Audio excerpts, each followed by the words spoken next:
listening to the 23 Personnel Podcast, a Texas Tech athletics podcast where food and sports clash at the goal line.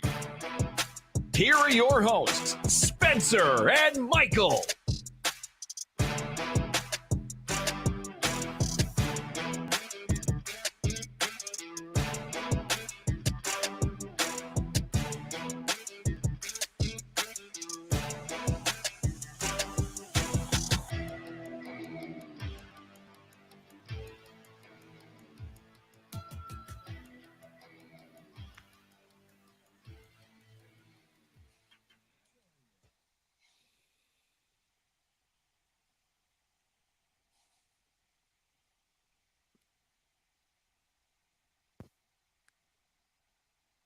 Can you hear us? Can you hear me? Yes. There he is. Hey. All right. Welcome to the 23 Personnel Podcast. We'll do this one more time. Okay. 1 second. I have no idea what that was. All right, here we go.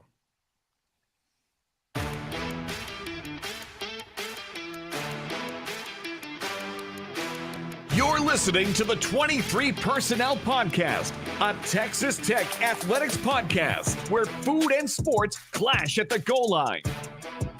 Here are your hosts, Spencer and Michael. All right, what is up, everybody? Welcome back to another episode of 23 Personnel Podcast. I'm your host, Spencer, joined by Michael. Michael, what's up, man? You sound great. You look even better. But you know, we've got a third person again. Three weeks in a row. 3 weeks in a row. A hearty 23 Personnel welcome, his debut, if you will. Yep. To you know him and you love him as Mr. Root from the Twitter, from the Discord. Hello and welcome to the program. Hey guys. Thanks for having me. We are excited. We love having people on. Yes. You'll notice we don't have very many repeat guests because they get on the show like, these guys, it's a disaster. Yeah, it's fine. Spencer's producing skills, the technology issues, weekly problems. It's the best podcast I've been on. So, hey, thanks. Man. Well, it's the only Appreciate one. That. Still, like and subscribe, and put that in Rings the the bell. Yeah, Ring the bell. Smash real that ones. Subscribe button. The guys that watch the stream see that we had a false start because I guess the XLR cable on my microphone's going out. Had got it all ready to go, played the intro, started talking. Guys were like, can't hear you. Now you can see that over on YouTube. If you watch it, but you just listen to it. You're like, you sound great. Yeah, well. He does. Sultry as ever. It makes me cringe to think about the first few times we recorded, Michael. But I remember the first time we recorded, like we legit, like 4 or 5 minutes in, stopped. Like, nope, we're gonna start that over again. And now it's nothing hits the cutting room floor. It's just all no filter. It's because we're that professional now. It's that streamlined. As I'm sitting here 7 with years my in? mouth over my hand talking, it's wonderful. Yeah. Also, just because we were talking about them, wish them well. Hope they're doing well. Gonna crack a cold one for our friends in the Texas Tech podcasting world. This is a strawberries and cream Dr. Pepper. It's not that exciting, but it's very delicious. I'm going with the grapefruit spindrift. Nice. And what do you have over there, sir, Mr. Root? I just have unsweet tea. Oh, Living large. Man, I got one of those. You're gonna be up all night. I know. Getting his water in. We're talking about. Oh, I've got caffeine here.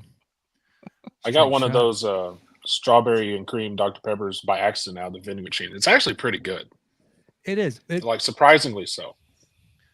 There are a few. I've said this before, but there are a few Dr. Pepper flavors that I don't like to drink with food with a meal. It's like it's too overpowering. This one and the coconuts and cream one, they're good. I just can't drink that and eat. It's like it's too. Yeah. It's like a dessert. Yeah. So regular Dr. Pepper, even like a cherry Dr. Pepper, it's kind of pushing it. But the strawberries and cream, really enjoy that one. The coconuts and cream one's really good. But it's a snack type drink. Anywho's, speaking of snacks, we'll get to that in a little bit, but we are talking ranch tonight. If you couldn't tell by our screen names here, I we didn't do get have the memo. we like to leave our Sorry. guests hanging out in the dark. We have very little Texas Tech athletics to talk about today. Yeah, Basically, a lot of ranch though. roster updates. One with a football commit. I mean, we're 8 months away from signing. No, I guess I'll sign in December. 6 months away from signing day. 7 baseball transfers. I don't know if we were recording when Keith said this, but he said expect 7. Yeah, Keith's sources were spot on. Yep. And that's not saying like this is the end of it. I think he knew of a handful, and he didn't tell us. And I wasn't going to be like, "Hey man, who is it going to be?" Not surprised by a handful of these guys, but we'll talk about that. Regionals recap. On Keith's suggestion, I never turned on an actual regional broadcast. It was only on Squeeze Play, and that was fantastic. And it may have just been my experience, because when I turned it on, it was like probably the earliest of any of the games was like in the 6th inning.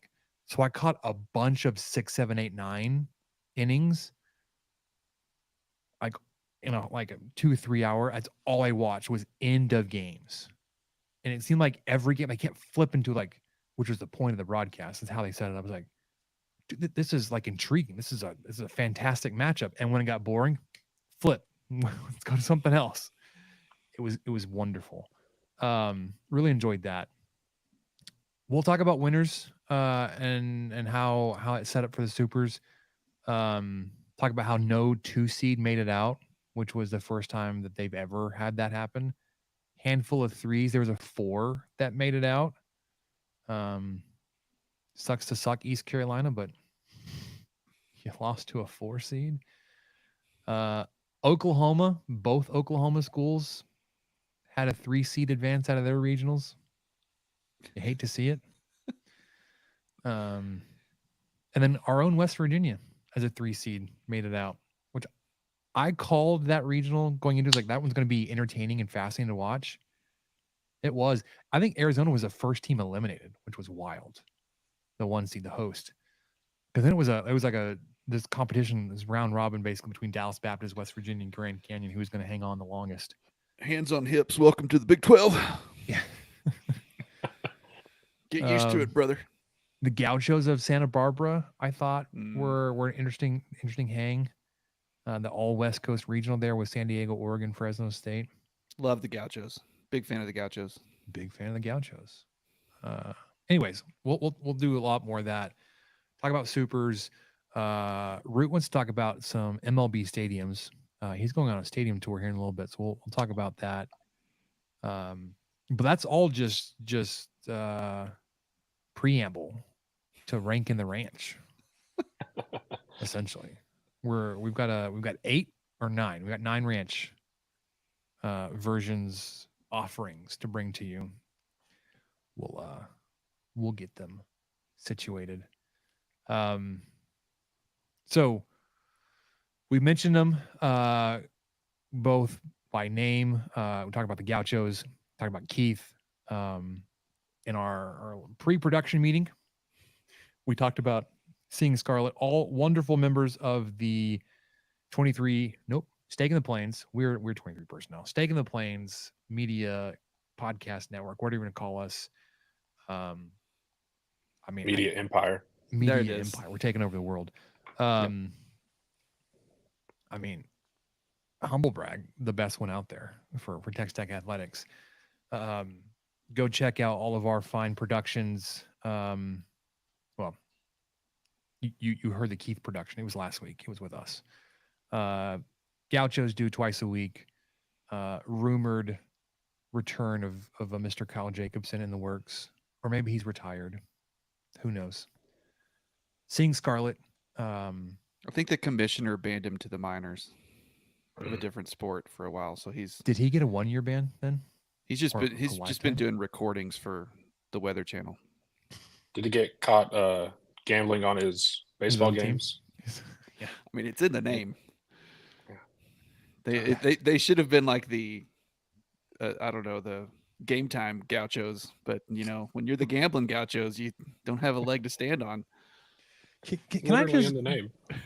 just circle back to how they were a little league team sponsor last year? Like that's fantastic. Like they had to get approval and permission all the way up to Williamsport, but just to bring it all the way back down to Lubbock, Texas, and the Western Little League, there was a team sponsored by the Gambling Gauchos, and it's not like it's not a steep fee to do that. I mean, if we wanted to have a 23 personnel, I mean, we could scrounge together a couple $100 to do it. But Okay.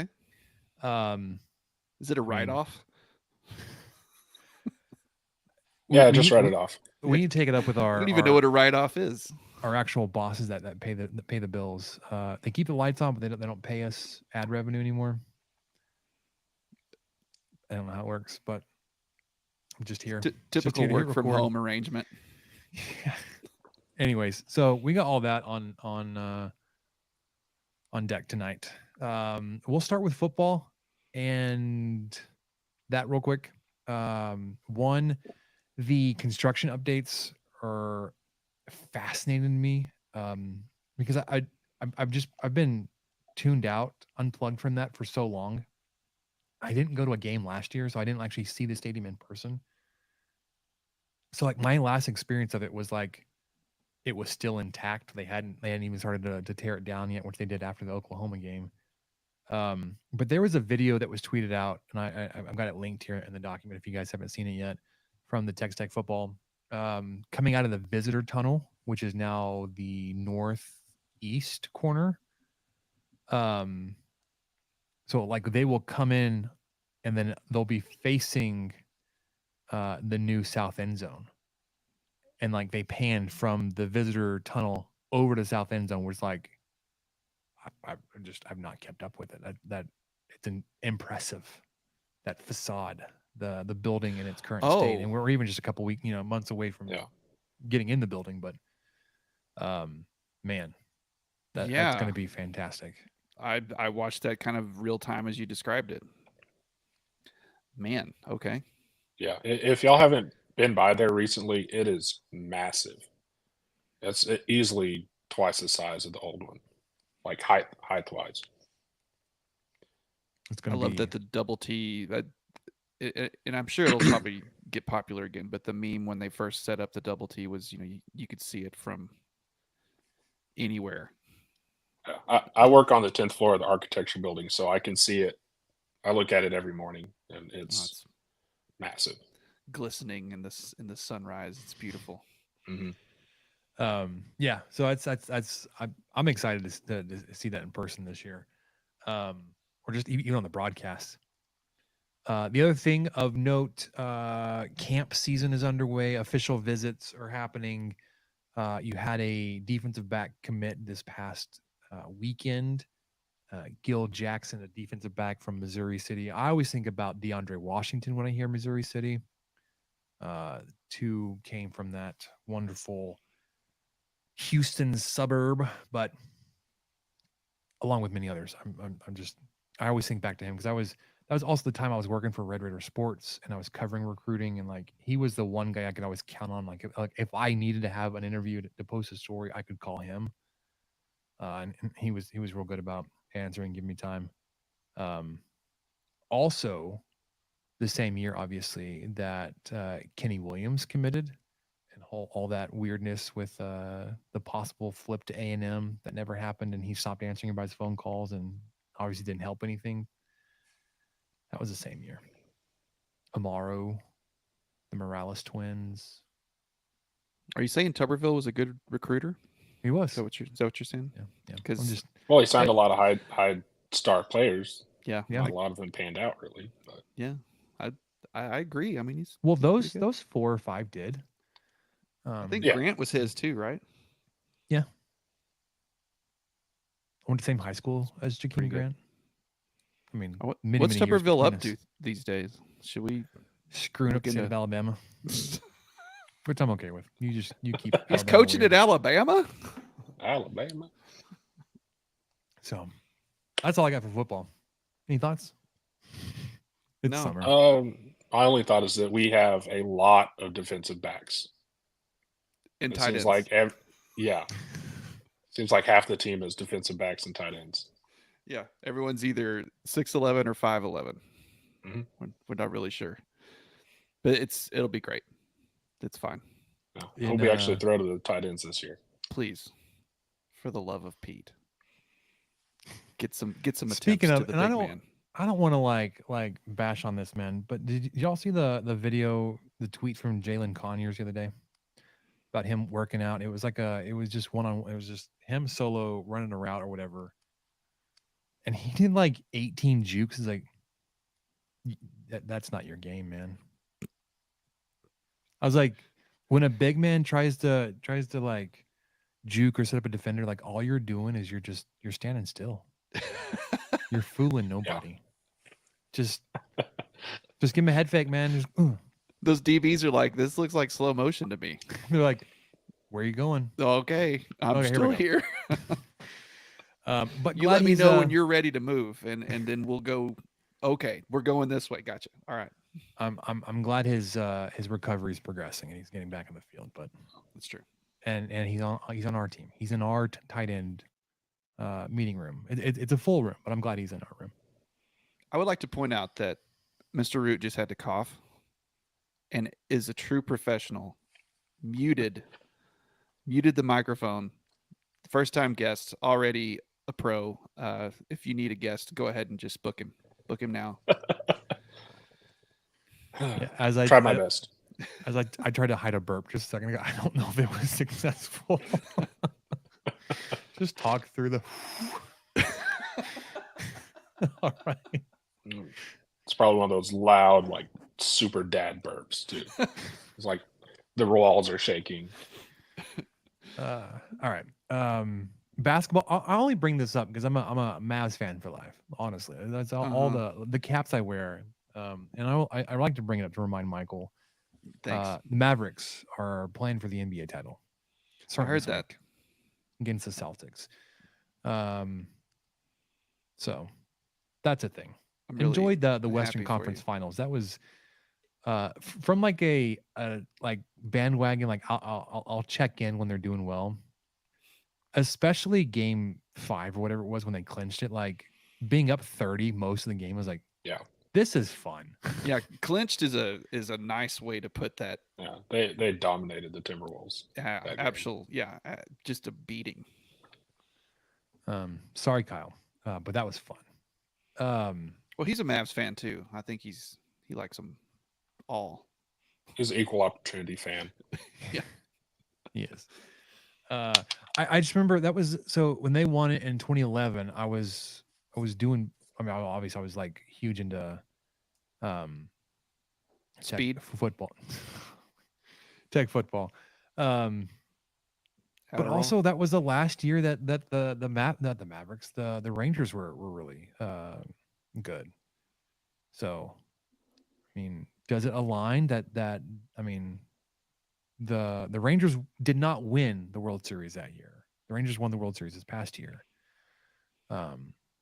Well, the Stars were good this year too. I mean, the Dallas has had a pretty good little run the last 8 or 9 months. The Stars were eliminated, but they did make it to their Western Conference Finals. Oilers. I'm sure everybody saw that front door tweet from the Oilers. That was a magnificent front door. I believe y'all mean porch. I believe it was front porch. Whatever. I'm not familiar with the lingo. Front porch. Was it the huge lights tracts of land? the lights were on, like Motel 6 on the front porch. Keep the lights on for you. Family show. But yeah, it's been a great year, which is just shines a spotlight on the Cowboys too. Like, yes, how are y'all going to screw it up this year? All right. Yeah. Speaking of screwing it up, baseball. Let's talk baseball. Okay. Again, we talked about it last week. Well, there was a 64 teams, 16 regionals played this weekend. There was some roster movement on Texas Tech side. I'll allow it. If you haven't seen it, I'm sure you've heard it or some of it at least. Had 7 guys announce intentions to enter the portal. I don't know when the portal opens, so I don't know if they're like if they've entered the portal, they're just saying I'm going to go test the waters. But Gavin Cash, Landon Stripling, Owen Washington, Owen Nope. Washburn, Gage Harrelson, Travis Sanders, Davis Rivers, Garrett Bain. A couple young guys in there that were limited, I guess, with playing time with the roster of the guys in front of them, but had showed some promise in Davis Rivers. Garrett Bain was hitting like 800 for a stretch because he had like 12 at bats, but Travis Sanders was a preseason starter last year before he got hurt, and then wasn't able to scratch back into the rotation so much.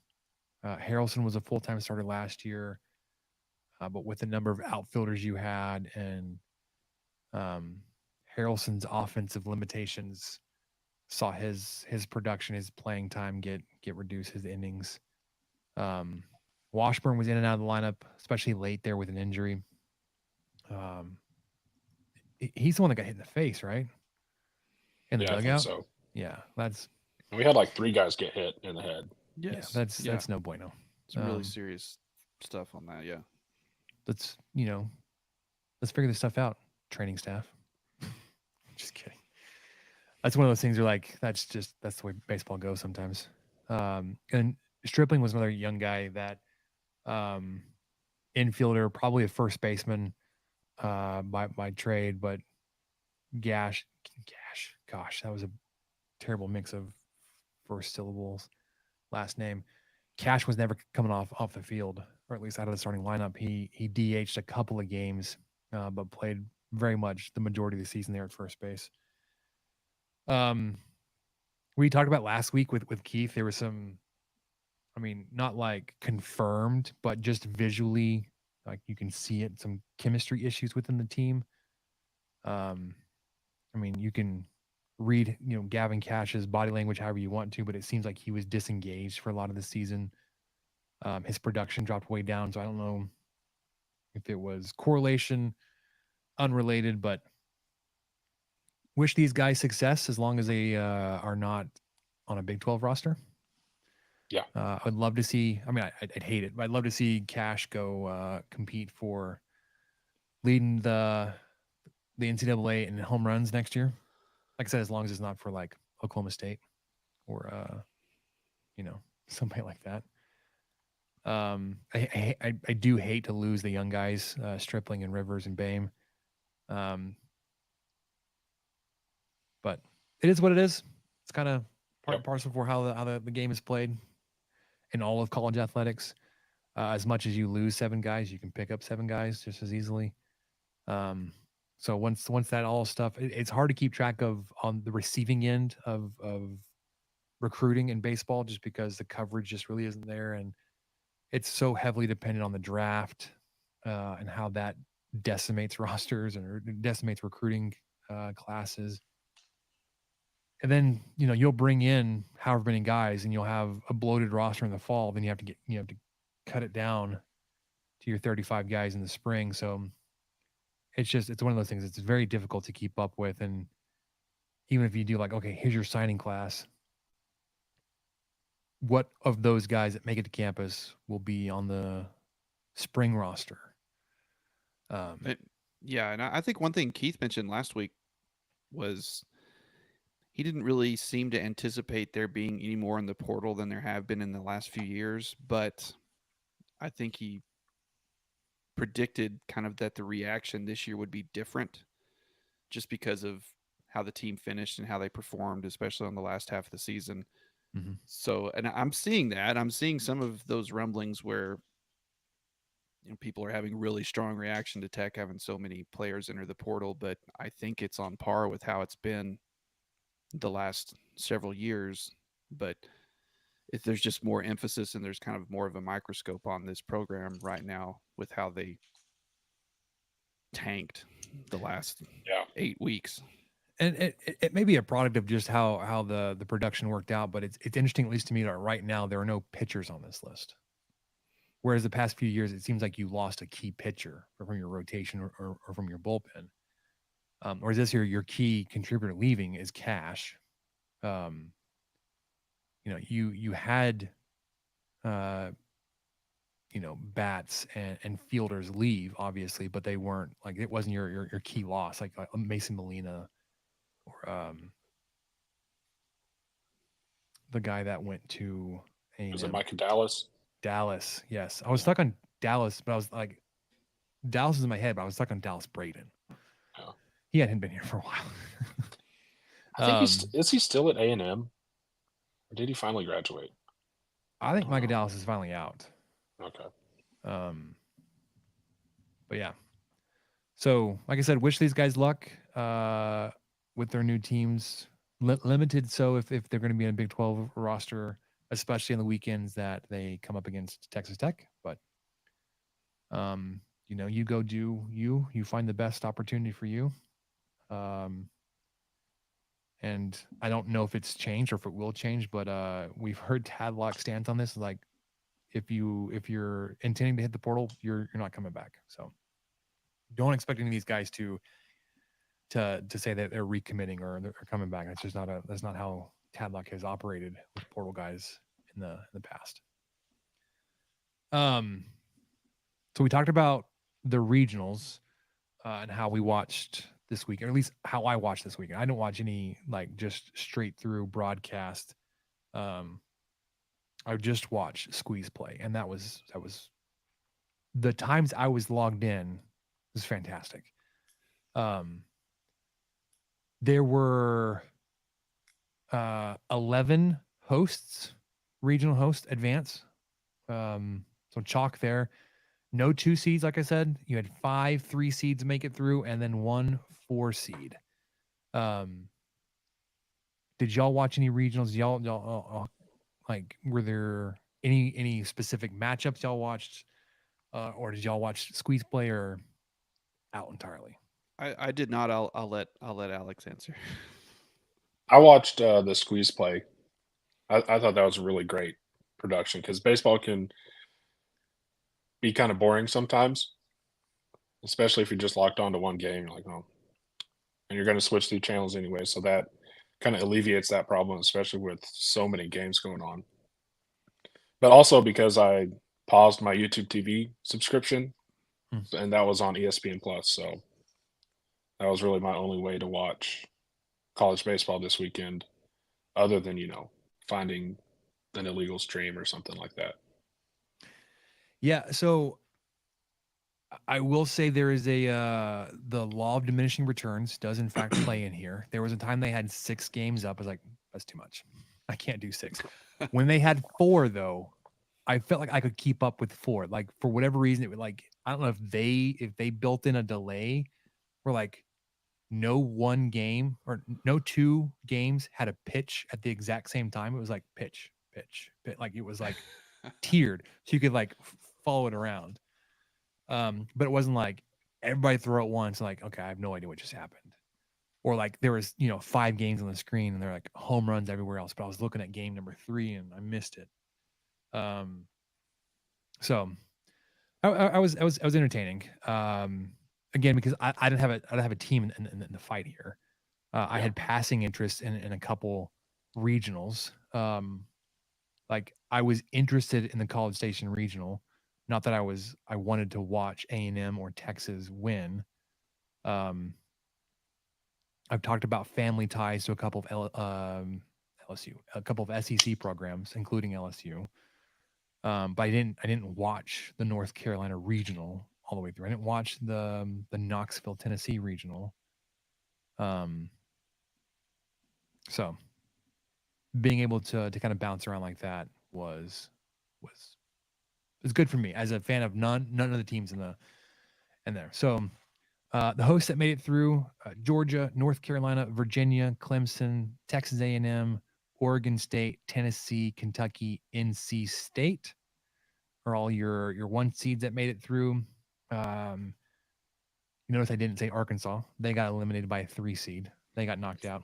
Well, actually, they got eliminated by a 4 seed, but a 3 seed won their regional.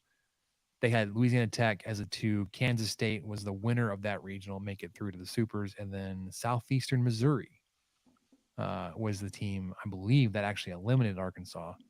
But Kansas State makes it through the Fayetteville regional as winners there.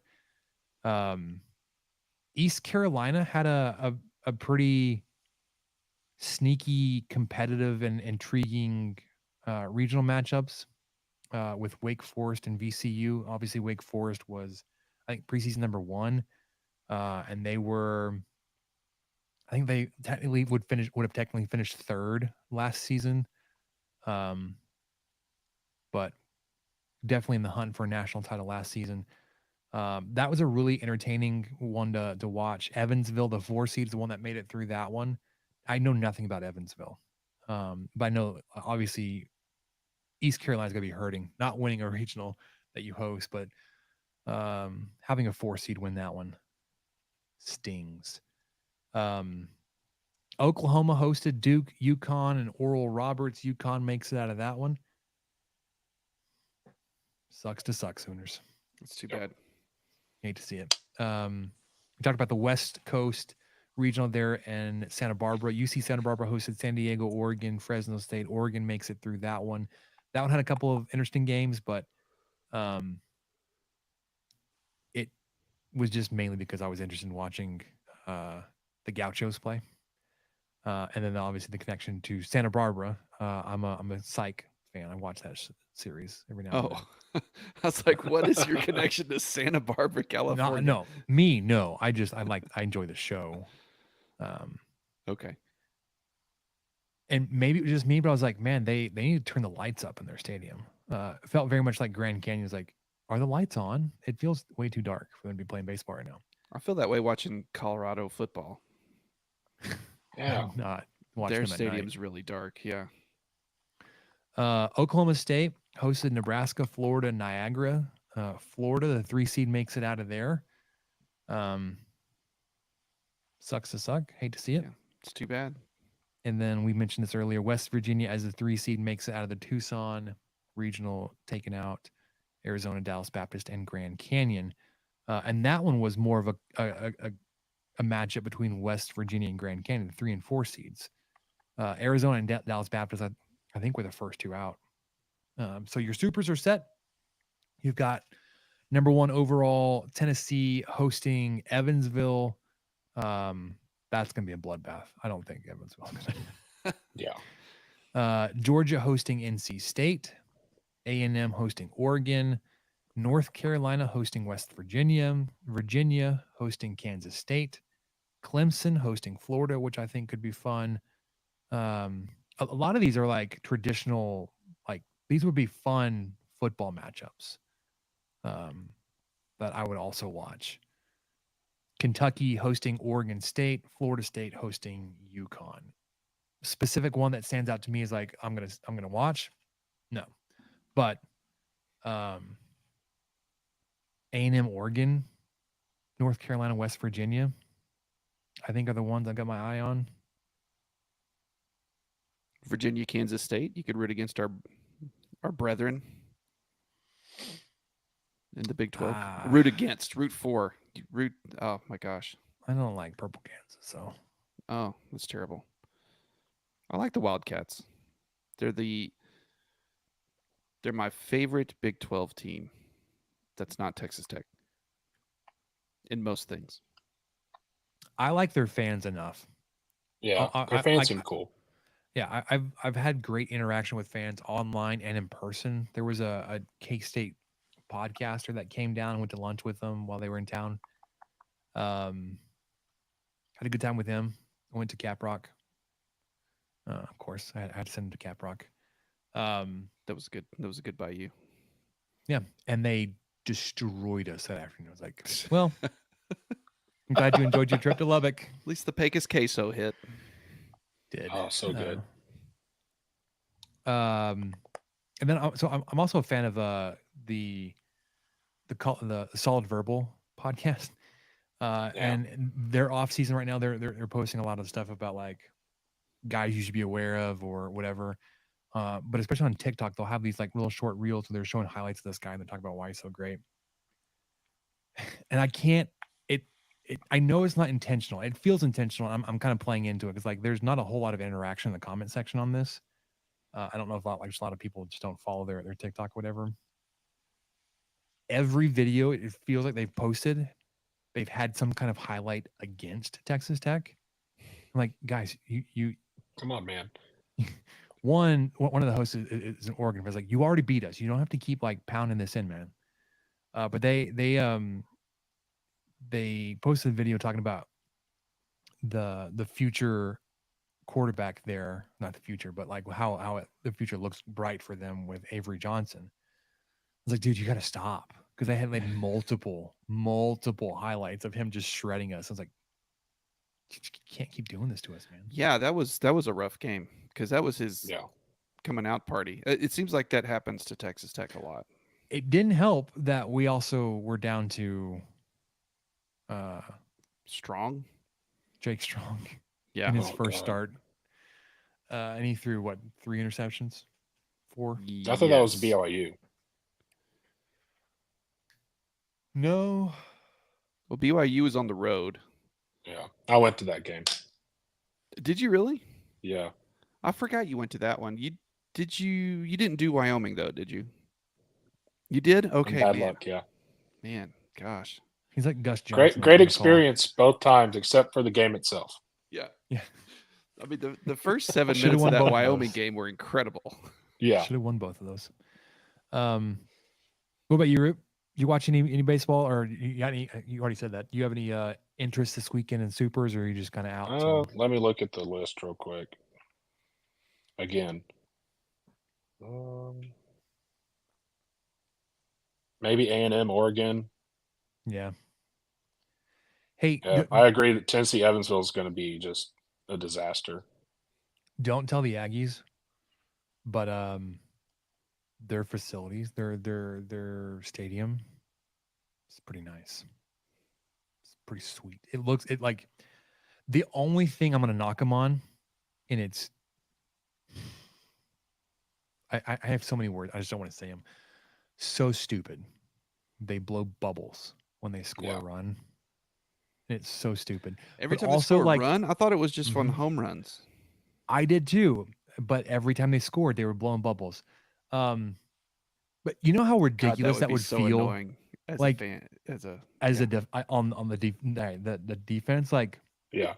we just gave up a run, and now we have just bubbles blowing across the Everywhere. field. This I is think it's pretty condescending. solid. It's a pretty good mind game Yeah. that they're pulling there, because that would just I enough mean, of the bubbles. the You're up 11-2. We get it. the ball count Oh, is Yeah. The ball count's elite. I'm not going to lie. I really like that. That's about the only A&M thing that I do like. yeah. There's like it shows really well on broadcast too. Their stadium, Yeah. like it was well lit. The stripe, the grass was cut because they have a fantastic sports landscaping program there. I don't even know what the name of the program is, but like they have very serious sport field management, whatever it is. So Turf like management. Yeah, sport turf management. So like they're both baseball and football stadiums, top notch surfaces. Plays like it looks well. I just couldn't stand the team. Yeah. Or the school really, but the Hey, stadium itself is real nice. You mentioned stadiums. That's a pretty good segue there. Pretty good segue. Yeah. Yeah. So one of the three of us about to hit out on a road trip, see some MLB stadiums. Yeah. It's not me. Nor is it I. It's me. Yay. So tell us where you're going, where you've been, and what is you looking for? Like, are you looking forward to like the entire experience of these games, or are you taking notes like who has the best food? I mean, that's kind of like our main focus here. Like, when we go, Yeah. like, do they have good hot dogs? They have good nachos. Do they have an all-you-can-eat section, Rangers? Before we get on to that, I was in Washington, D.C. last May, and I went and I decided to pop for club tickets to the DC United MLS MLS game, and that included free food. I mean, it was like an $80 ticket, but free food and free beer and wine. Hmm. And the food was incredible. They had like roast chicken with like apricot sauce and all, build That's your not own hot stadium dogs. food. Yeah, Hey, it was man. awesome. Build your own hot dogs, like make your own ice cream sandwiches, Oh, all sorts there of you go. stuff. It was amazing. But yeah, so I'm going on a MLB stadium trip, I guess, game trip. I think it'd be a kind of cool, bucket list type of deal to knock off all the MLB stadiums, and one that's pretty attainable, I think, because MLB tickets aren't too expensive like going to an NFL game, God forbid. Yeah. Sheesh. And I don't have any experience with how expensive NBA tickets are. But I've already been to, so I did my internship for my master's out in San Francisco. So I've been to the Giants and the A's. The Mm. Coliseum is just As bad as a it con. looks. It's just concrete, terrible. They had a really nice beer selection there though.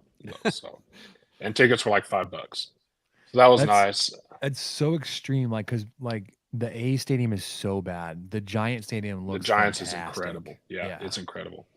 We went to that game in June, and I was so cold because you Wow. get like the wind blowing off the bay, Yeah. and it was like 60 degrees. The, I the don't remember who they played, but I was so cold. the one time I went to San Francisco, uh, my I walked around with my friend and his now wife. We walked around all day. I wore jeans and a jacket all day. It was in the summer, and I don't think I ever sweat. I don't think I ever got. It was yeah. It's just hard to believe It's kind of that bizarre. it is. It's really Yeah. strange because he told me he's like, no, you should bring a jacket. I'm like, whatever, okay. And then I did, and I was like, I was so glad I did because I would have been really uncomfortable all day. Yeah. Despite, I mean, I don't know how many miles and miles we walked, and it's uphill, and still I was just Both ways. yeah, both Yeah. I mean, ways. really, yeah. Yeah, I It was was there just for 6 cold. months and wore some kind of light jacket pretty much all the time. I could see that. Yeah. That was cool. And I've also been to that on that same trip. I went to a Nationals game. That was really nice. Got to like walk through their area that they have the World Series trophy and all that kind of stuff. And then one of my best friends lives in Tampa, so we went to a Rays game. Is it the Rays? Yeah. And that stadium's not that great either. Oh my god. It, I mean, they kind of have to have a dome because they have rain and lightning and stuff all the time. Otherwise, their games would be postponed or delayed or canceled or whatever. But there's just like no character. It's just Yeah. like literally a white dome, and that's it. It's like they just put a roof on. He's like, we have to have it. Yeah, We're not going to design like an actual indoor stadium. We're just going to put a covering on this and call it good. yeah. It's literally like the old bubble, not the Coliseum, but like the old sports performance Yeah, the indoor bubble. track. Yeah. Yeah. And then surprisingly, I haven't been to a game at the new Rangers game at the new Ranger Stadium, or a game at Minute Maid, but I've been into both stadiums, so I don't really count that Mhm. on I've the list. I've been to Globe Life, but same, I've not been to a Rangers game at Globe Yeah. or any game. I went to a stadium tour when it was first opening a few summers back. Not been to Yeah, Minute Maid. I've seen Tech Baseball play at both, and then I saw, not at the same time, I saw Lady Gaga and Red Hot Chili Peppers at Globe Life. Both really good concerts. Nice. Anyways, we can get to the trip. So leave again. What's the day? Tuesday. 2 weeks Mhm. from tomorrow. Okay. So flying up to Minneapolis, and then renting It's a a great car and park. just I actually been out to there. We went up for the Final Four, and they had like some Red Raider Club pre-event thing in their club section. So flying up there, renting a car, and then just driving back. And there's a cool website.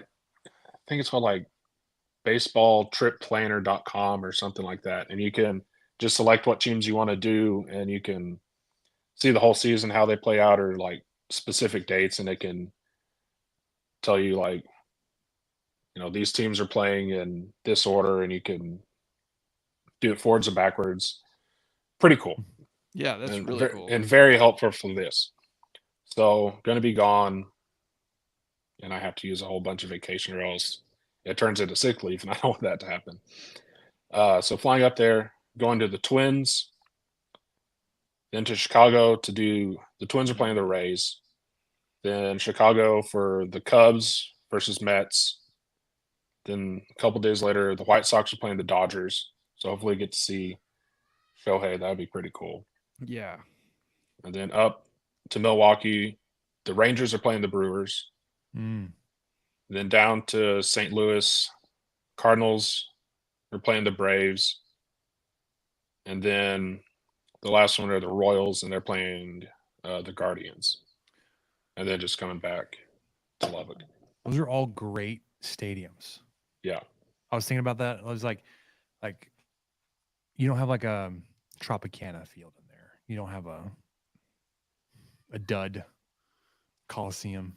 No, the games. that's the games great. sound interesting too. Yeah. Yeah, I no, think for sure. The games too, but like I was thinking about like Target Field. I sure, don't know what yeah. they call the one in Milwaukee, the Brewers, but Is that it one's is it Miller Field? Maybe Miller. maybe. I don't know. And then And you obviously have Wrigley. the two in Chicago, St. Louis. Probably the one that has like least interest for me would be Kansas City, but like Yeah. if you're there, man, you're hard to Yeah. get. I mean, it's literally on the way back. So You might yeah, see Mahomes. I thought that'd be pretty cool. Maybe. Yeah, maybe. I've been to 3 MLB baseball parks. MLB baseball is redundant. I've been to 3 parks for games. Globe Life was not one of them, but it was the old Texas Ranger Stadium. Many times. Told this story. I don't know if I told it here. I was in attendance the night before Sammy Sosa hit his 600th. I was there for $5.99. And literally the entire time that he was like in the batter's box, there were camera flashes going off, like glitter around the stadium, just shimmering. And of course, when the pitch is coming in, it was like almost like a entire stadium was lighting up with people's cameras, which you had to take in. It wasn't your phone; it was a little camera. But that was fun. Nearly saw 600. He hit the next night. As a broke college kid, I couldn't go 2 nights in a row, and those tickets were not cheap. But then on a couple of work trips, one was a work retreat. We went to Seattle, and so the night before our retreat started, we went to Safeco and watched a game there. But more, it was nicer than I expected it to be. Just put it that way. I don't know that little that area of town. They've also got I'm blanking on the name of the stadium, but it's like literally across the street from where the Seahawks play. They just like jam both of those back to back. Was really cool. And then a couple years ago, I was in Phoenix for a conference, and I went to City Park or City Field. Talked about how it was 105 in the desert that day. And I got into the stadium. I was like, oh, they got the roof closed. They got the AC blast. This is fantastic. 20 minutes before first pitch, they opened everything up, creating like this indoor cloud. It was so muggy for the first half of the game. I was like, what are you guys doing? It's so hot outside. But of course, like at that point, like the sun was going down, so it was still pretty nice. But so I've been to Phoenix, I've been to Seattle, and I've been to the old Texas Rangers. That's the only one I've done. The old Texas Ranger, the ballpark. Ballpark in Arlington. Yeah. Yep. That's the only one I've been to. I don't remember what game it was, but the last game that I went to at the old Rangers Park, it was like a 7 p.m. pitch, and it was still just hot. Yeah.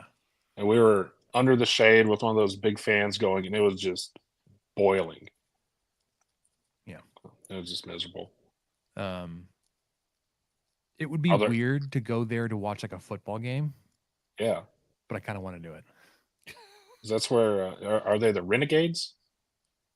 Yeah, The they I were. think so. UFL or whatever the league is called now.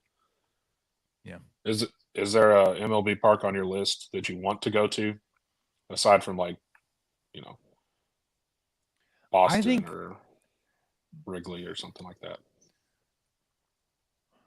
I would probably want to go see the two in New York. Go see Yankee Stadium and Shea Stadium. More, I think I'd more like to go see Shea than Yankee, but if I'm going to be in New York and doing as well. this, yeah. I think the one in Pittsburgh is really cool. Yeah, that's the one on my list. Just the view with all the bridges and stuff in the background. Mm-hmm. I think that'd be really cool. And just like the proximity of like being able to hit a home run out into right field, like out of the stadium, I think it's pretty cool. Giants Stadium in San Francisco would be pretty cool to go see. Yeah, those are the ones I can think of like right off the top of my head. Michael, you have any dreams to go? I'd go see Fenway. Yeah, that'd be pretty cool. Yeah, that's probably a pretty, not a super interesting answer, but that's probably the one I would most likely go see. Now I'm interested about the Pirates. I want to look at that because I can't envision what that looks like. So that might be one that'd be cool to. Yeah, it's to like check right. out. The stadium's like there's like 3 rivers that come together, and it's like right at the tip where all those come together. Oh, is that the one where people are sometimes out in the water and home That's run? San No, that's the Francisco. Giants. Oh, that's San Francisco. Okay, well, that's a pretty cool one too. And see, we know a guy who's been Spencer, so Yeah, know we the do. ropes. My wife's actually going to a Green Day concert in September, and it's at I don't know what it is, but where the Rockies play in Denver. Ooh, that would be good too. Yeah, Except the I Rockies don't have know been the so name of the trash stadium. lately. Is it Coors Field? It's Coors, yeah. We walked past it the other day. Last month when we were in Denver, we just kind of took a picture outside of it. Oh, there's Coors Field, and then we got in our car and flew home.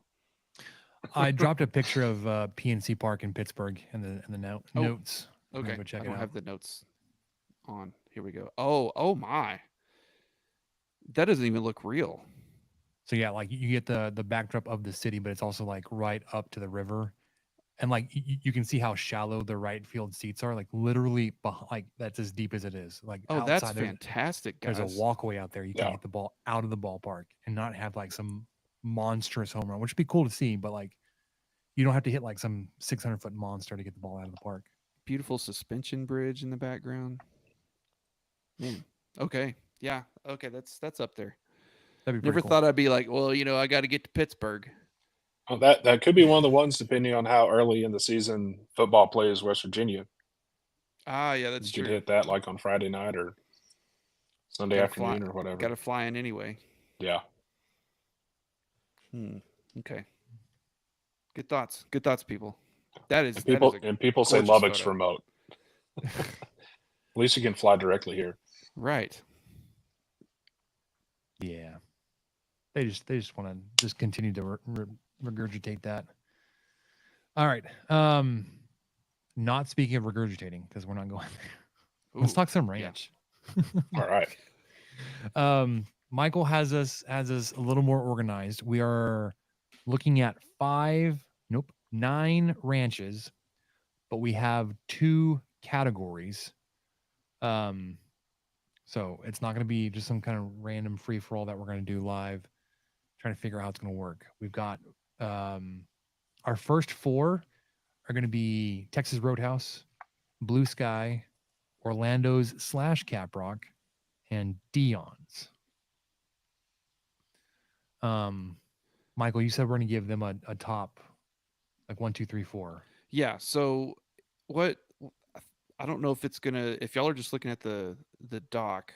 I think I'm gonna have to update it here and there because the formulas aren't working, but it'll work in sheets.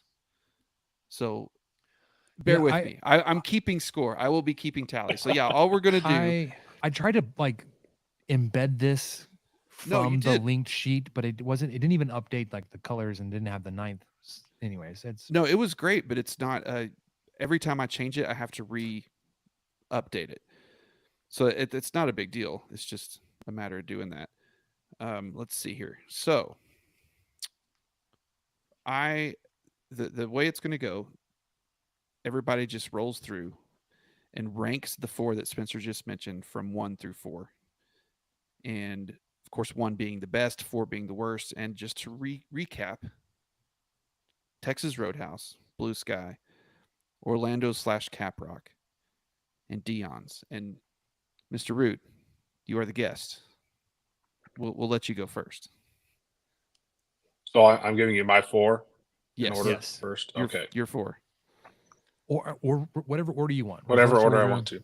Random. You can do 2, 1, 4, 3. Oh, I was telling Michael while you were dealing with soundboard things pre-show that I'd never actually had Blue Sky's Ranch before. So I actually went there for lunch today, got a burger and some fries. Look and at then the just a side of commitment. Oh my Yeah, goodness. I'm trying to be as fair He's as an possible. He's an informed voter. Informed voter. Love it. Very rare. But honestly, I think a good way to kind of do just a ranch taste test aside from just straight up is with French fries. Yeah. Maybe that's a little weird, but Mhm. I thought, all right, well, we're all in agreement then. It's not weird. Yeah, I feel like French fries and pizza crust. Pizza Those crust, are yeah. like my two of my go-tos for ranch testing. And I was gonna say like there's so much variety in a salad, like you can't even like do a 1-to-1 comparison. But the Yeah. same could be said about fries and French fries. crust, but it doesn't. Yeah. It's point still stands. You can't compare ranches on salads. You have to compare them against fries Yeah. and crust and or crust. cheese sticks, Okay, so I think wings. number 4, I'm gonna go with Texas Roadhouse. 3 is Dion's. I honestly haven't been to Dion's in No. basically since I was a freshman in college. Okay. Well, one of my friends that he was like, "Yeah, let's all go to Dion's," and it was just so underwhelming after how hyped up they got on it. So I was like, I don't need to go. I don't need to go back. So And plus, it's way far away from my house. I live over by campus, and it's on 82nd. Yeah, that is a tough sell. I mean, their pizza is not that great. Yeah, the pizza's not very good. They do have a couple of interesting like combination like topping combinations that like I would eat that pizza because that's where you can get that. Yeah. Like ironically the Duke with what is it, ham and green chilies and whatever. yeah, something like that. That's pretty good. To me it's pretty good. But And like there's just straight up like cheese or pepperoni, like I'm not a big fan. and Capital Pizza is really close to me, and their ranch is really good as well, and their pizza is a lot better. Oh yeah. So I just end up going there if I want, a specialty type of pie. Nice. So okay, number 2, Blue Sky, and number 1 is Orlando's Caprock Okay. for me. All right, Spencer, do you want to go next or do you? Yeah, I will go. So I'll go reverse order as well. I'll go Roadhouse 4. And this may be unfair to Blue Sky. It's been so long. I did not go there for lunch. Did not go to research them. I'm putting them 3. Orlando's Caprock 2. Dion's 1. Okay, so now it's my turn. I am also going to go with Roadhouse as 4. As much as I like that ranch dressing on their It's good. house salad, Yeah. it's fine. I just don't go to Roadhouse that much, so I don't want to move it up too high. Blue Sky is. I don't remember Blue Skies that well. and I don't really get ranch at Caprock that much. Oh, it's so good. But so I'm kind of at a loss here. I think just to be slightly different, I'm going to put Caprock at 3, which I'm sure people are shaking their fists at me. Blue Sky at 2. You're just ensuring a logjam here in the Maybe averages. so. We might have to go back to it, but yeah, I've got.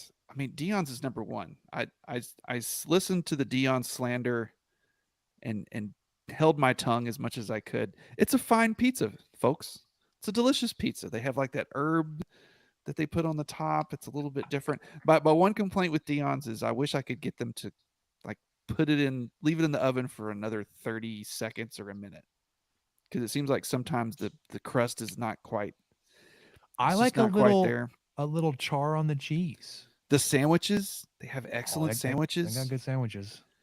Uh, Salads are good. the They- Greek good. dressing is really good. The salads are phenomenal. I mean, this is Dion slander. I'm telling you. I just said I wouldn't go there for their pizza. I love their ranch, but of pizza options, they would not be my choice. I know Their pizza is a ranch delivery device. Yes. Right. This is true. All right. So we do have clear winners in the top 4 in this section. Okay. I was worried the way that you were breaking it out. You were gonna. It's close. 1, 2, and 3 are all within 2/3 of a point of each other. Yeah. Clear number 4 though, and Roadhouse being 4 is not like a slight to Roadhouse. It's good. It's still good. It's a very good ranch, but yeah, I'm It not was just a as stacked familiar with region. its game. Yeah. It was stacked. Dion's is the undisputed winner out of this one. Sorry, Root. You had it 3rd, but No, that's fine. Michael and I both carried it as 1s. I feel like this time we'll go reverse order so that Root can have the last say here. So the next stretch of the ranch region, we had 9 contestants total. You have 2 specialties in this one. Yes, because I mean, it's just a wonderful thing. We've got Wingstop Ranch. We have Slim's Cayenne Ranch. Let me be specific here. Not Slim's Ranch. Which the is Cayenne. good. It's fine. Better. Regular ranch is good. But the Cayenne is the superior ranch. Dion's Green Chili, which is up there. And a lot of folks really enjoy that one. The other reason I like Dion's is because you can buy a bottle of their ranch. Which Just I've go done. Just go get your bottle of it. And it's just as good. Mm-hmm. Let's see. I threw United in there, grocery store. I remember it fondly when I used to go to the salad bar and put it over top of the 3 pieces of iceberg and like the half a pound of turkey and a couple of boiled eggs. And then Perry's, which was an entry that Mr. Root decided to throw in there, which I've only had it a couple of times and it is tasty. I've been to Perry's once, but I do think I got a side salad, or at least I got ranch for the crust. But I was there with you, Michael, Keith, and Kyle. That's right. I had like an One Italian summer day. sandwich or something. It was a mass. It was massive. If you go, I just thought, oh, it's lunch menu Italian sandwich, and it was huge. And my brilliant self still ate the whole thing. I have that weird thing where I've got to clean my plate, guys. You can clean it by taking it home. No, got to clean it. Got to clean it right then. Yeah, That way I can eat another giant trough of food at home for dinner. That's just how my brain works. It's a food insecurity that was drilled into me at like daycare. Happy plates. Okay, all right. So I'll start this off here. Go ahead, Mr. Root.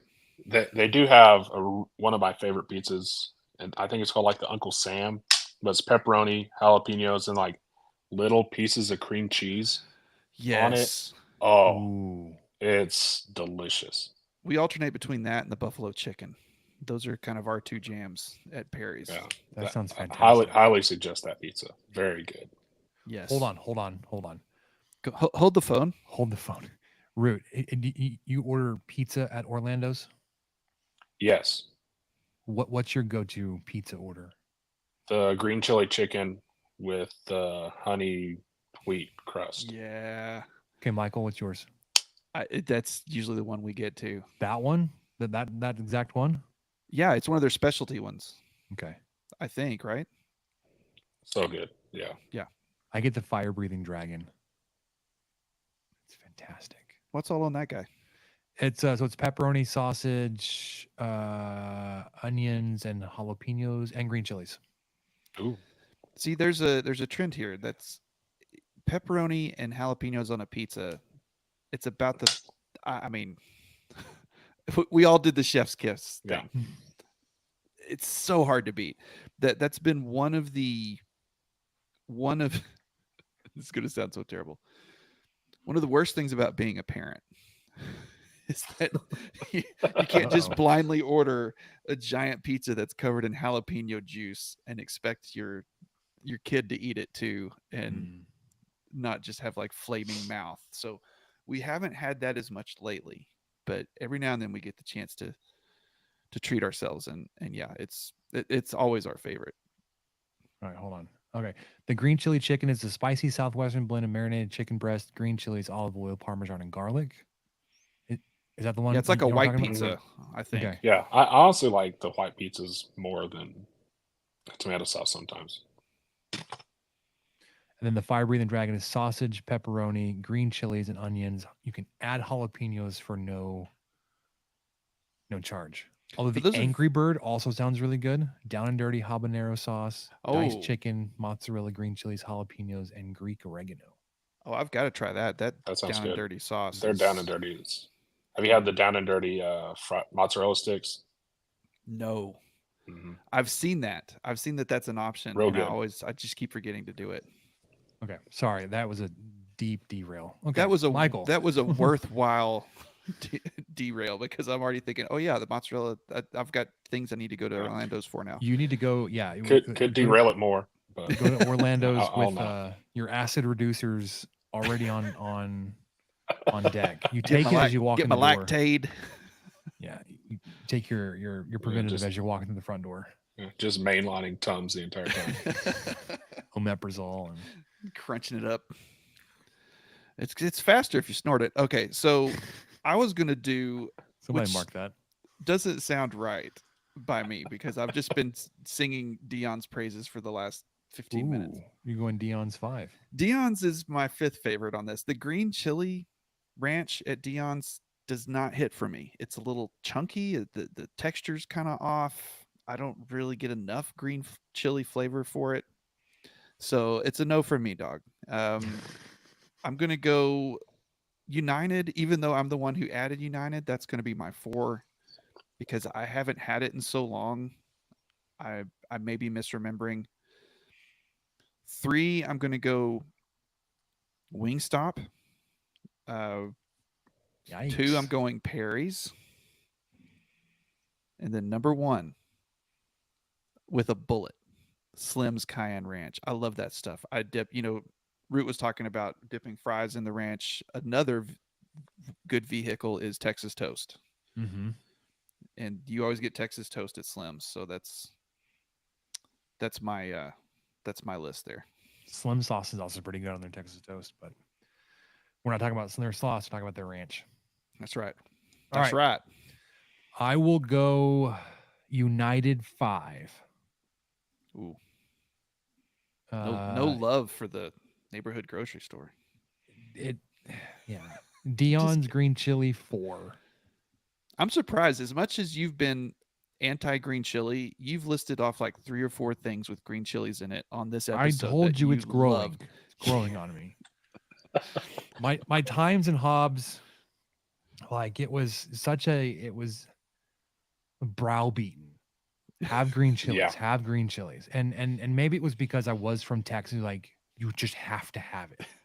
These are Root like, stomping grounds. He's like, this is No, I just. know. I Some of was our just- stomping grounds.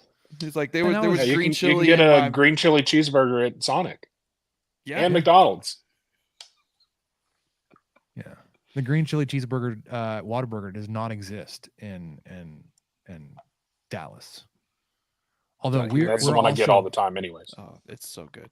we're also missing out here on like the A1 thick and hearty, the sweet and spicy bacon burger never comes out here. It lives on the menu in Dallas. So like whenever I have Whataburger in Dallas. Anyways, we're not talking about that. Dallas people aren't cultured. Everyone knows this. No, True. they could use a green chili double every now and then. That's right. Get your little fire. You don't need sauce. You don't need the fancy sauces. Far. Give me Perry's at 3. Gotcha.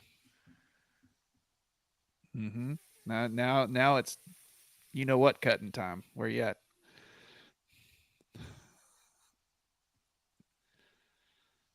Wingstop 2, Slim's 1. I love the Wingstop Ranch, and it is elite. And we know what number 1 is. It will usually pick up because I get like really spicy wings. Like by the end of that ranch, it's also now a atomic ranch or a buffalo ranch at the end. But by itself, their fries, I'm not a huge fan of the Wingstop sweet seasoning. I'll usually sub that out for like lemon pepper or Cajun. But their ranch is elite. But the cayenne ranch at Slim's edges it out for me. It's very, very, very tasty. This is where I admit that I've never had the Slim's Cayenne Ranch. It's a safe place. Safe place. That should have been your dinner stop, Rude.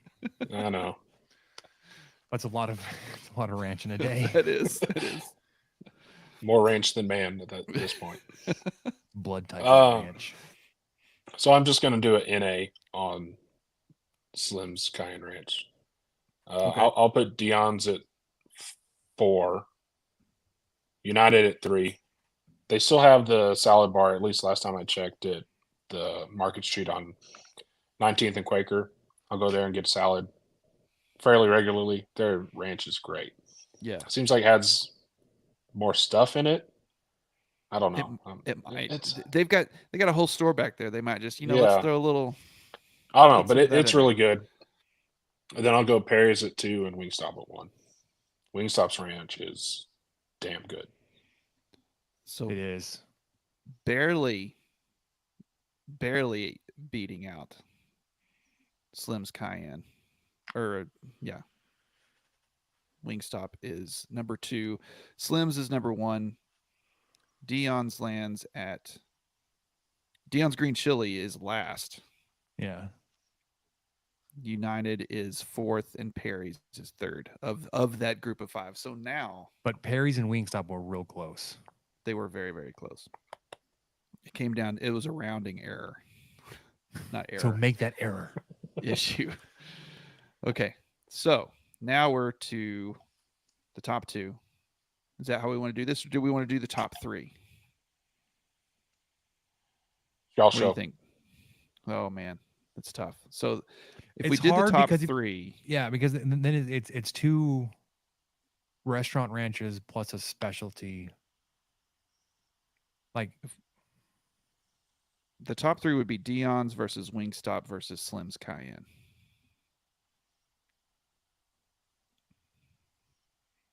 Should we do that? Calling an audible here. okay, we'll do that. Sure. Dion's has a little unfavorable advantage, I think, over the other 2 because you can literally go buy a bottle of this stuff. So you can just go get it with whatever you put on whatever you want. Whereas the other 2 you have to order food. That's what makes it special. That's why it gets the high rate. It's Dion's Ranch is for closers only.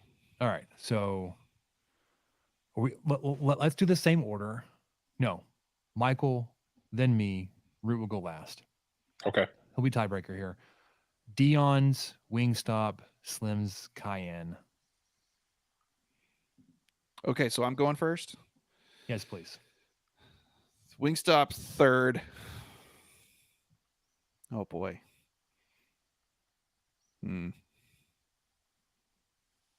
I think between the 2, I'm going to have to go with Slim's 2nd, Dion's 1st. That's where I'm landing. That's where I'm landing, people. Okay.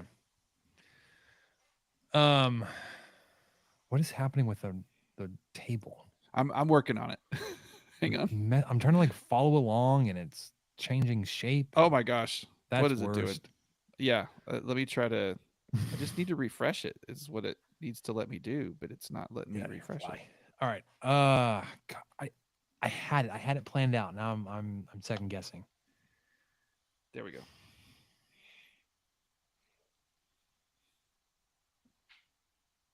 So I'm gonna go Dion's third, Oh my gosh. and then I have to be consistent. Wingstop 2, Slims 1. I did the wrong one. Okay. Oh no. Like I said, I've never had Slim's Cayenne Ranch. Maybe that was a bad one to include. Yeah. Maybe it should be just Dion's and Wingstop plus Slims as a specialty. But here we are. Well, Dion's or Wingstop, Alex? I guess that's where we're at. Wingstop definitely number one for me. so And Dion's, then Dion's is two. Shoot, that ties them. It does, but what we could, well, well, hang on. Do we like Really, probably what what we should have done was probably, since he hasn't had the Cayenne Ranch, we should give that like a 2.5. Well, or what does that do to 2. the scores? I don't know. I'm trying to massage it to see. If we give it a 3, See what happens. If we give it a 3, they all ties. tie. It's a 3-way tie. Okay. New plan. What if we just do Dion's versus Wingstop? Okay. Because we have to have a definitive winner. All right. That's what we're gonna do. Dion's versus Wingstop. I'm resetting the thing. Okay, I'm ready. I'll go first again. Number 1 for me is Dion's. 2 is Wingstop. Well, I'm the opposite of Michael, so it's going to be up to Spencer. Okay. I'm not trying to remember what I wrote, what I just recently said, or what I've already said, because they're both so good. You're the deciding vote here.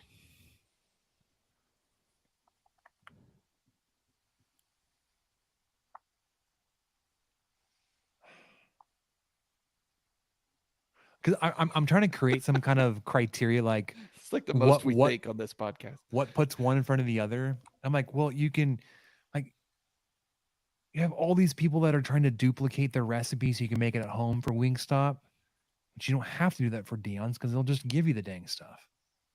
Well, I mean, you pay. Well, yeah, you pay a buy fee. it. Yeah. I mean, just like you would buy the ingredients to make the Wingstop ranch, but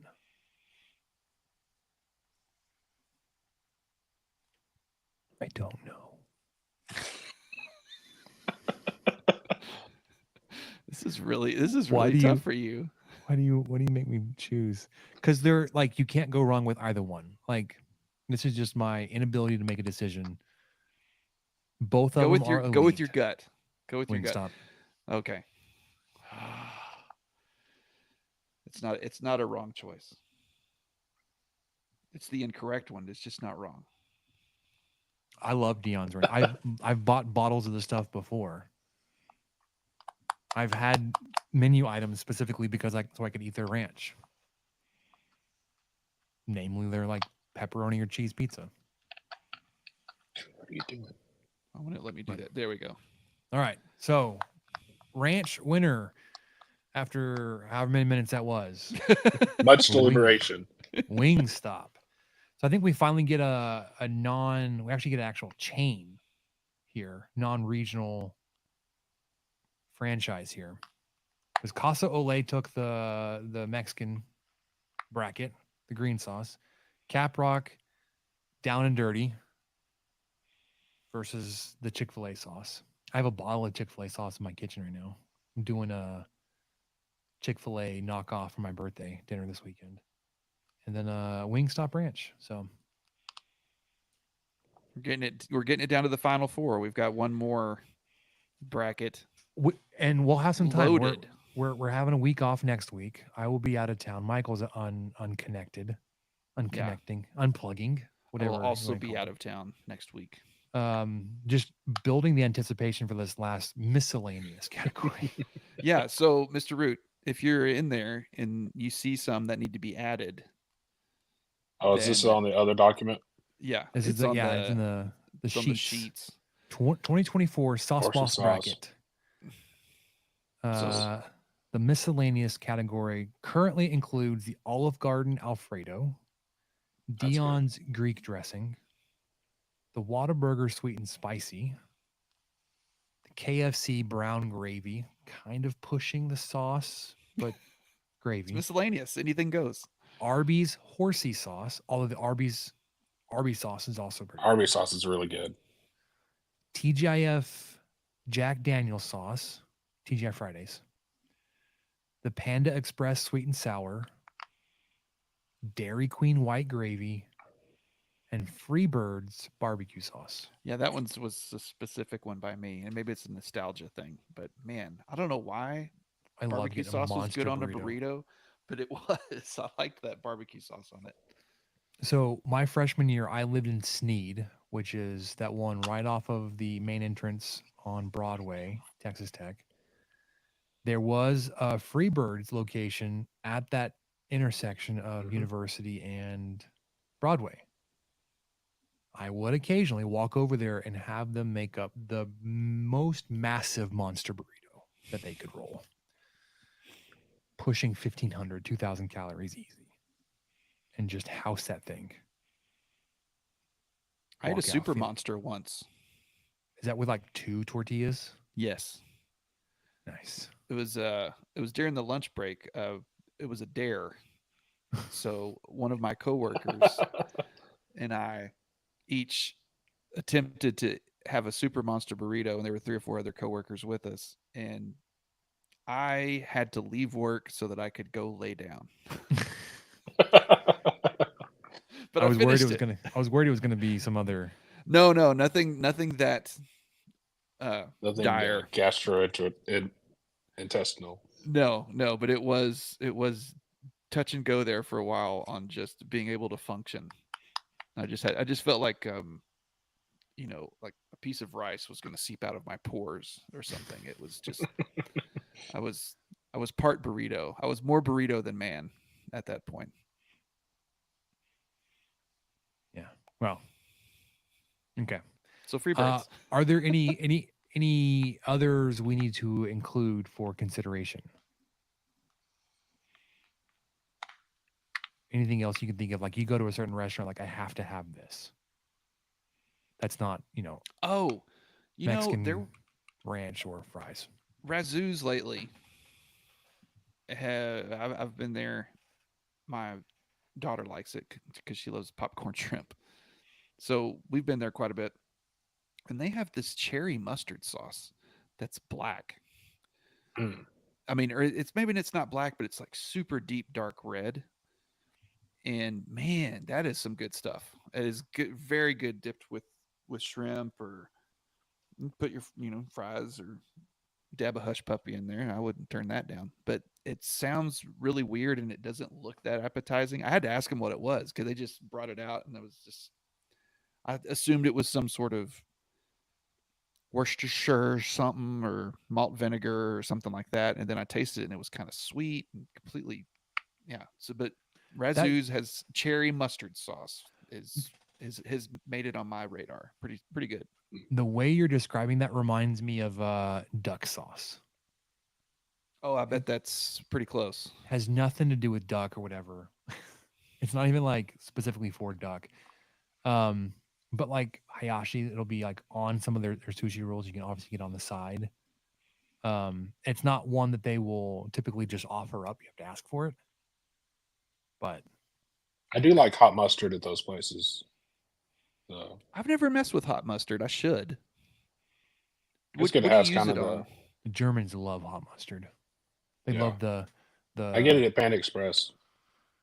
What is Do you that? just The- do you just like put it on the rice, or do you use it for your egg rolls, or Mostly whatever protein okay? I have. I'm serious. I was like, I don't know where to use mustard on this. I was don't- thinking, I was going back to like Allsup's burritos and thinking, okay, well, I guess I'll put it on my egg rolls.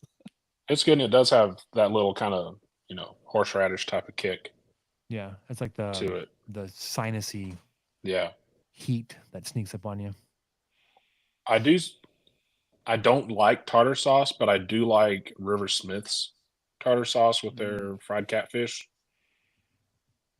Yeah, tartar sauce is not on here, which I As I, I don't I eat don't know if- seafood, so I wouldn't be able to weigh Yeah. on this one. Outside of like the occasional sushi roll, but that's Yeah. not you're like not going fried to put that in catfish. tartar sauce. no. And I've recently had an interest in trying some like fried fish fillet something, but it's like I've done it before, and it just the texture throws me off, and the scent doesn't help. Oh, the Catch has pretty good tartar sauce too. I've not I been think. there, obviously. If you're wanting to try some different fried fishes, that's give that one a shot. Okay. Samantha loves seafood, and so does Grayson. So we may have to try that one. She's like, Yeah, the Catch is great. Shrimp Galley was, man, I loved that place, but it's been closed down for several years now. Both those are kind of the same area, right? Yeah, Shrimp Galley was just It was in the Just south of strip it. center, right? Yep. Yeah, And the it's right Catch is next in to that. the Hastings, Yeah, RIP. yeah, which is now a Harbor Freight. Natural transition. the other Hastings is now like a call center, isn't it? No, it's a No, it's like a plasma infusion place. or like a Hispanic clothing store or something like that. I feel like it El changes a lot. Heredero or something like that. Yeah. Is this the one on 50th in Indiana? Yeah. No, well then it's the Indiana facing side of that complex. Yeah, It's that's like a definitely a plasma center. bio something. And then the Biofusion. third one is buried underneath the Marcia Sharp Freeway. Rest in peace. Mm. Goodbye. All right. That's it. All right, so we'll continue to take submissions there for that last category, and we'll get to that in 2 weeks. But before we say goodbye to Mr. Root tonight, we'll get to what did we learn? What did we learn, Palmer? I don't know, sir. I don't know either.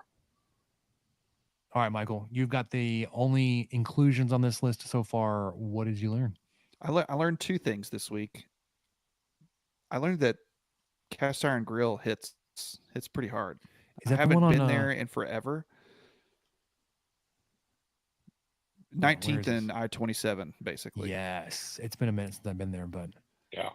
And well, one of the reasons I quit or don't really go is they're only open during lunch, and it seems like every time I've You can go for tried. breakfast. Well, sure, but I have a job, so I usually go to the job. I've gone to Yeah. work and then gone to cast iron grill for breakfast too. Mm-hmm. But it's been a few But- years since I've done that.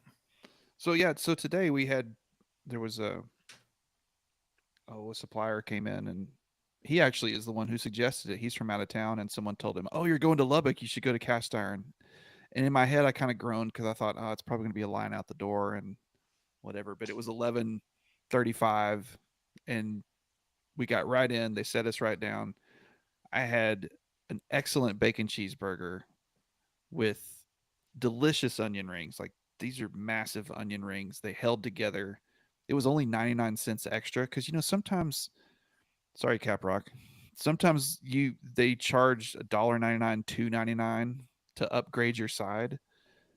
But Or cast like iron grill, Blue Sky 99 where you cents. have to buy your fries and stuff extra, which is like $3 or $4.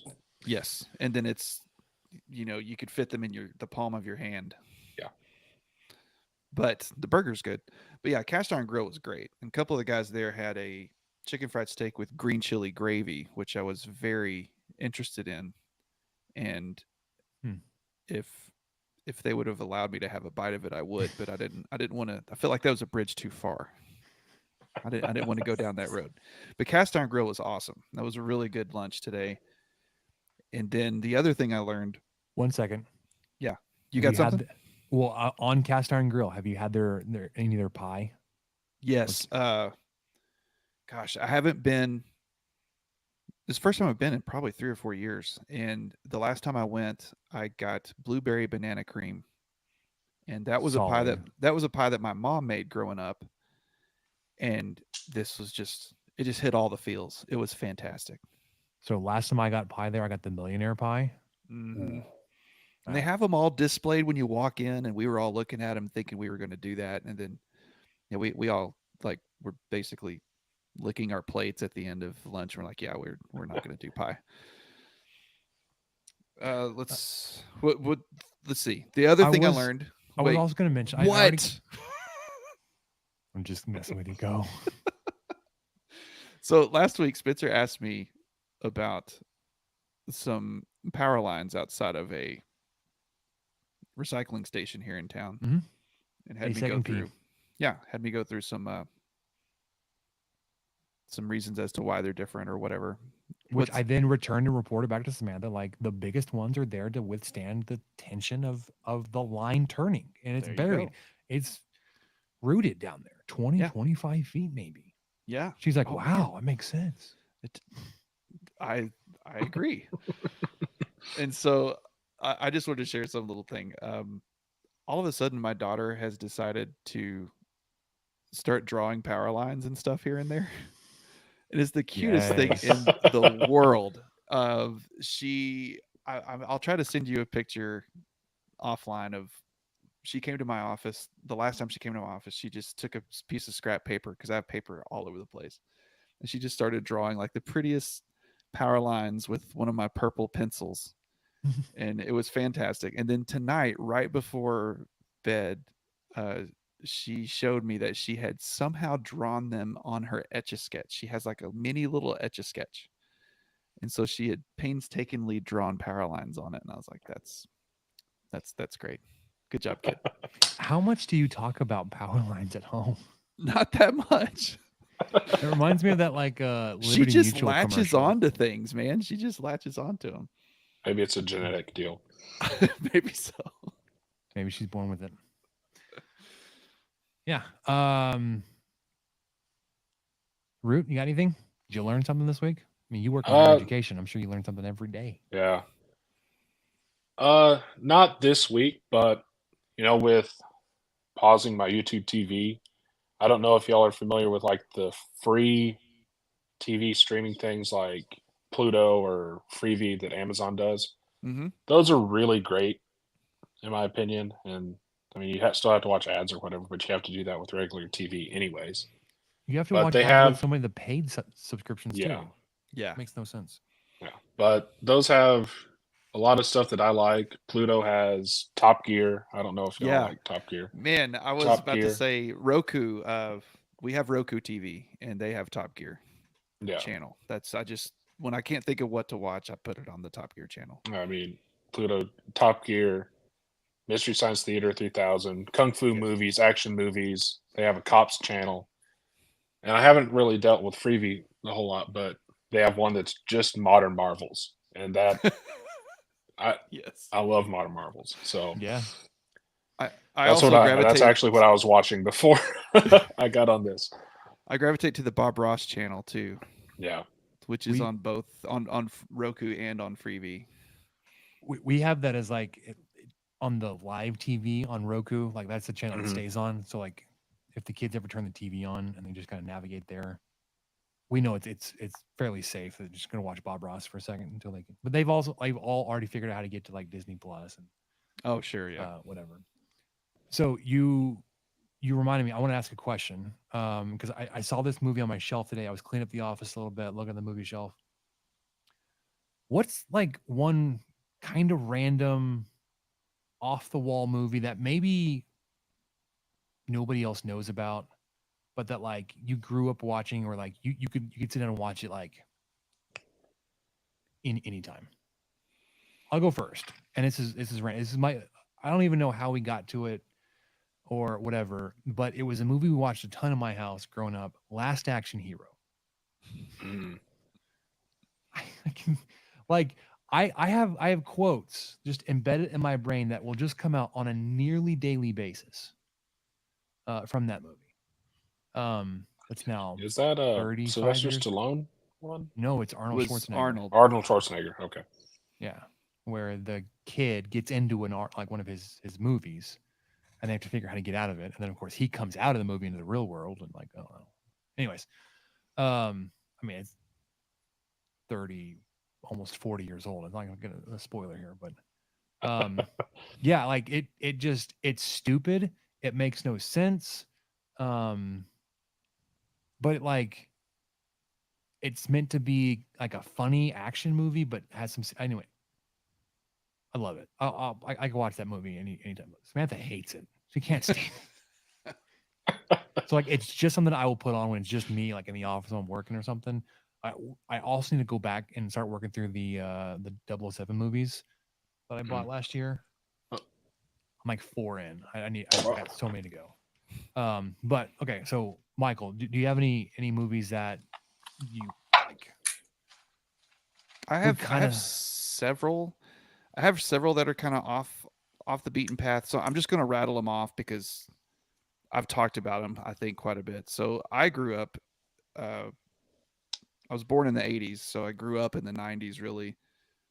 But thanks to my dad and what was on cable TV at the time, the movies that I have ingrained in my brain are like Smokey and the Bandit, Blues Brothers, Uncle Buck. None of these are kids' movies. Yeah, those are pretty mainstream, though, right? Right. They were. But so I was like, those are the ones that I really watched a lot. But I thought of, I think my answer would have to be Flight of the Navigator. Have you even heard of that one or seen? Mm-mm. It's between I've that. heard of it, but I was thinking it's of The Aviator with Leonardo DiCaprio. No, but that's a segue to my next one. It's between that or The Rocketeer. Those are the two that I probably remember the most as a kid. The Flight of the Navigator, I watched it so many times. It's about a kid who an alien lands on Earth and takes him into his ship, and somehow he can pilot the ship. And Of course, naturally. he gets the kid gets taken away from his parents, and it's a typical kind of 80s space movie. It was great. I loved it. And then The Rocketeer, I actually rewatched The Rocketeer a week or two ago on Disney Plus. I mean to do that. What a movie. It's still so good. If you ever saw it as a kid, because I think it came out in 92, 93. And so I was second or third grade. It was right in my wheelhouse. I loved it. And it is worth a rewatch. That soundtrack alone is worth rewatching it. The Last Action Hero soundtrack. See, you're a soundtrack guy too, and I think you are too, Mr. Root. Yeah. But yeah, I believe it was James Horner, I think, does The Rocketeer, knocks it out of the park. It feels like it's got that mythical kind of baseball movie feel of a soundtrack. All you need to do is watch the first like 3 minutes of the movie, and then it'll make you want to watch the rest of it. Just because of how it opens and how the music plays and all of it. The characters are great. The acting's great. The story's pretty cool. So anyway, I would say Flight of the Navigator and The Rocketeer are probably my kind of under the radar ones I watched growing up. Yeah, what I went to get, I don't know if you can see, Bond, there we go, 50, Oh, yeah. The Blu-ray, all of the movies, up until Quantum of Solace. Oh, so it's got Casino Royale in there. It does. Yes. It has all of those. I actually need to go through these. I had to buy so all good. those new ones separately, but that didn't bother me. They're over here somewhere. I don't really remember any kind of like niche type of movies or kind of not off brand. I watched Rush Hour 2 a whole lot. I watched that in college like crazy. Yeah. And Was I'll not just, expected. Go filter whenever fish. Shimon Lee. Don't nobody understand the words that are coming out of your mouth. That and Smoking the Bandit for sure. Ah, Love nice. Smoking the Bandit. But Yeah. I go to the movie all the time, so I keep a list on my phone of all the movies that I've seen. So I've seen 16 this year in theaters. Wow. So, The Mummy is another good one on that list that I can watch Yes. literally Oh, that's- anytime. Yeah. Gosh, Brendan Fraser is so great in that. Everybody's great in that. Yeah, that's an excellent movie. Yeah. It is very, very good. Yeah, so I just keep track of. I've done this since, daggum, 2017, You got a 18, spreadsheet. 19, 20. Oh, where's 21? Oh. Oh, 21. Yeah, so, Dune, The Green Knight. I saw all 3 Lord of the Rings movies in theaters in 2021. Well, they're coming out again. What, like this Yeah. month? Yeah, I think next Why? week maybe. Yeah, It's back to I back to think back. it's the 25th anniversary of Fellowship Oh, of it the Ring is. came out this year. Yeah, I think I Which saw Return of the still- King on the second row. Yeah. Which the CGI and everything still holds up. I think, for how long ago that was. And I know Michael saw Furiosa over the Yeah. weekend. Yeah. And I mean, it was all right, but that lady at the very beginning, when she's like grabbing onto the horse, it was like a marionette getting pulled up on top of this horse. I'm like, what the hell is going on here? She's like standing still and reaches out one hand and then And just flips facing the around wrong up on top, direction. like Whips around. flips upside down and onto the horse. I'm like, yeah. But Chris Hemsworth was really great in that movie. He was great. I was not kidding when I'd say I'd watch a prequel with him. I Yeah. think following Fury Road was going to be really hard to do. I felt like if this movie came out and then Fury Road came out, everybody would be a little bit happier because this is a different speed of a movie. Yeah, Whereas Fury Road is just that. I mean, for like yeah, there's the whole time. yeah, Except I for think- that, like her wandering in the desert and everything's blue. Yeah, there's like 7 minutes where someone's not driving a car in that movie. Yeah. I think. Or something's not on fire. Real fire. Yeah. Not CGI fire. No. Just randomly, I was looking at the movies that Horner did. Dude, This is dude fantastic. was he had Apollo 13, right? Yeah, but like, so it goes back. He started like he got his big break with Star Trek: The Wrath of Khan. Ooh. He also did Search for Spock and 6 The Undiscovered Country, but he did Cocoon, Aliens, Field of Dreams. You talked about him having that. That makes Mystical so baseball. much sense. Yeah. No, yeah, he did that. He had a spell where he did a lot of family movies: American Tail, Land Before Time, The Rocketeer, American Tail, Five Will Goes West, Sneakers, Page Master, Casper, Jumanji, Mighty Joe Young, How the Grinch Stole Wow. Christmas, Braveheart, Apollo 13, Titanic, Whew. Perfect Storm, A Beautiful Mind, Enemy at the Gates, Mask of Zorro, Legend of Zorro, Those were great. Bicentennial Man, Iris, Radio. I mean, Yeah, the man was he had a He's lot like- of bangers, and he died young. Didn't he have it? Wasn't it suddenly?